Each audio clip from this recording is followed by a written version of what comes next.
Hi everyone. In this video I'm going to tell you what is search engine optimization. What is search engine optimization?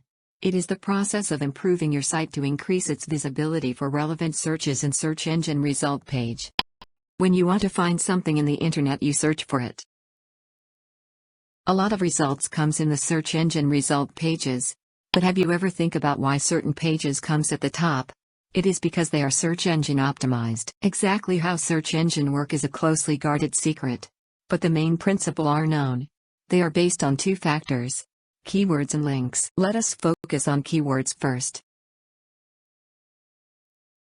There is a better chance of ranking grow when your website contains the same keyword that are searched.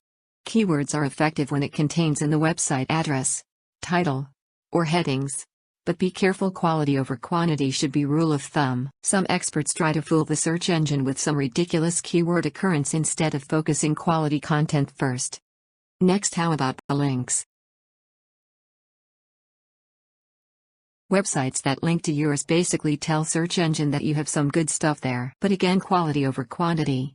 Links from irrelevant sites won't help you get a better rank. Now, we have just talked about provides a basic introduction to search engine optimization. In reality, it is not a simple task. We have to develop a custom SEO strategy. Custom SEO strategy. Identify the right keywords. Write friendly site code. Linking tactics. Thank you for watching. If you like this video, please like and subscribe so that you will get updates on this channel.